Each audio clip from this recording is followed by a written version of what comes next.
Okay, so you want to understand how someone escaped Tuol Sleng. You've seen the photographs. You have read the accounts of survivors who walked out alive, who eventually sat in courtrooms and gave testimony, who wrote books. And somewhere in the process of reading those accounts, you have started to build a picture in your mind of what escape looked like. A desperate run across a dark courtyard, a guard who looked the other way, a gap in the wire, a moment of chaos, a choice made in the dark. Here is the problem. That picture is fundamentally inaccurate, not merely flawed, but entirely false. Because the actual mechanics of surviving S-21 had almost nothing to do with physical escape in the way most people imagine it, and everything to do with a set of brutal, specific, and almost completely invisible variables that almost no prisoner could control. Understanding those variables is the only way to understand what actually happened inside that building. Before we talk about survival, we need to agree on the numbers. Because the numbers are where most people's understanding of S-21 breaks down entirely. The facility operated from 1975 to 1979, approximately 4 years under the administration of a Khmer Rouge cadre known as Dutch. During that period, the prison processed somewhere between 17,000 and 20,000 individual prisoners. Of those 17,000 to 20,000 people, the number of adults confirmed to have survived the facility and lived to see liberation is 7. 7 people. That is a survival rate of between 0.035 and 0.041%. Those are not rounding errors. That is the structure of the place working exactly as designed. The facility itself was a former secondary school, Tuol Sleng High School, located in the Tuol Sleng neighborhood of Phnom Penh. The Khmer Rouge took control of the buildings in 1975 and converted them systematically into a detention and interrogation complex. The physical conversion was deliberate and layered. Classrooms became mass holding cells for lower priority prisoners, with large groups shackled together on the floor with a single leg iron running through a long metal bar. Smaller rooms became individual isolation cells, measuring roughly 0.8 meters by 2 meters, barely enough space to lie flat. The school's exterior was wrapped in electrified barbed wire. Guard towers were positioned at intervals across the perimeter. The windows of the upper floors were enclosed in a dense mesh of wire fencing that prevented any contact with the outside. Every architectural feature of the original school that suggested openness or movement was methodically sealed.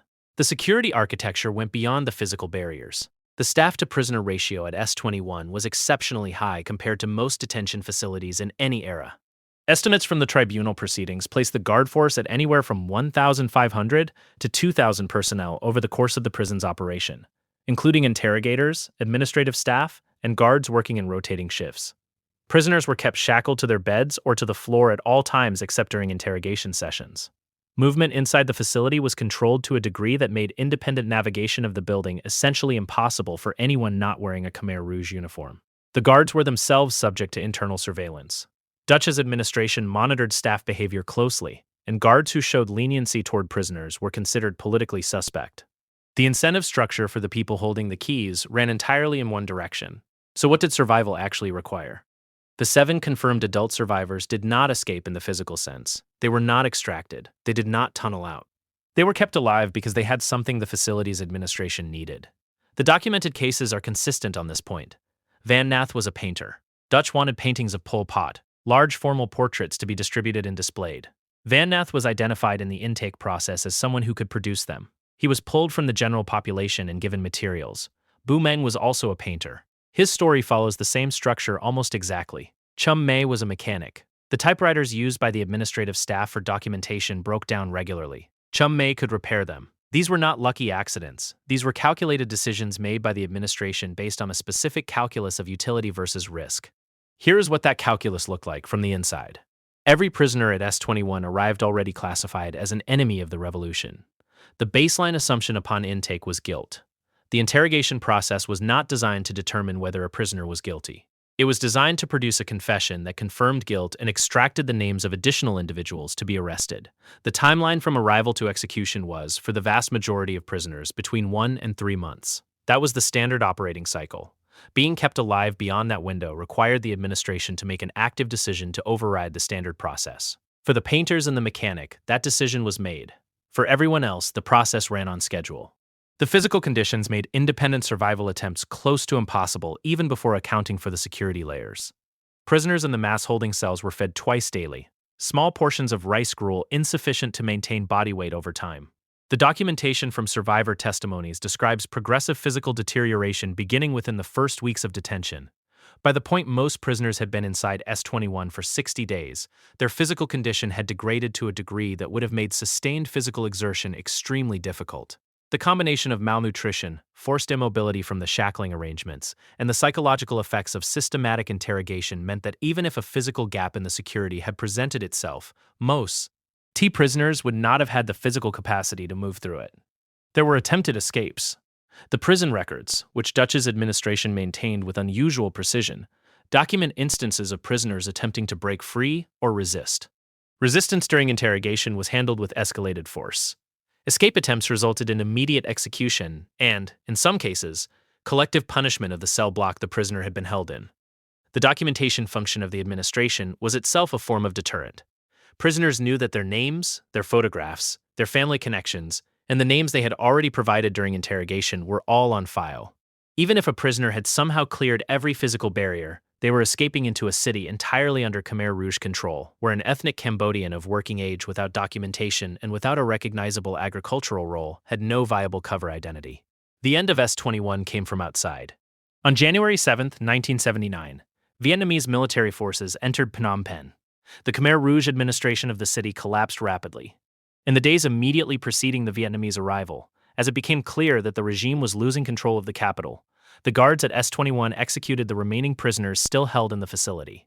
When Vietnamese soldiers reached the building, they found 14 bodies chained to metal bed frames in the interrogation rooms. Those 14 individuals had been alive when the guards fled.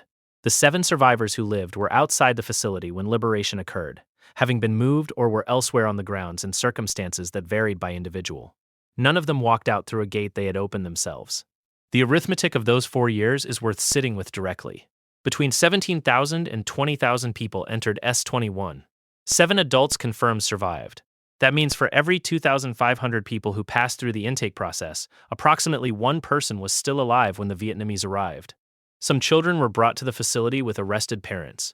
The documentation on their fates is incomplete, and the actual number of people who moved through the building during its operational period may be higher than the primary intake records reflect.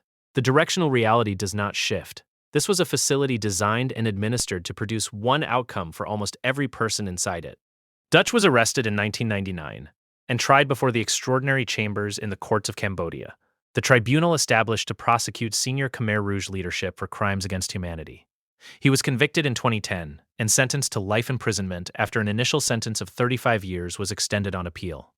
During the tribunal proceedings, the 3 surviving witnesses who testified in person, Vann Nath, Bou Meng, and Chum Mey, gave accounts of what they had seen and experienced inside the facility.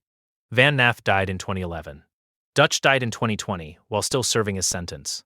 Bou Meng and Chum Mey remained alive as of the most recent public record and continued to speak about their experiences at the facility, which has operated since 1980 as a genocide museum. The question people most often ask about S-21 is some version of why more people did not find a way out. The answer is not that people lack the will. The answer is that the system was engineered with the specific goal of making exit impossible for anyone the administration had not chosen to keep. The physical barriers, the staffing ratios, the physical deterioration of prisoners, the citywide political control that eliminated any external environment a survivor could have moved into, the documentation that tracked every name and face through the intake process. These were not separate obstacles. They were a single integrated design. The 7 people who survived did so because the administration found a narrow use for them and made an exception to a process that had no other exceptions built into it.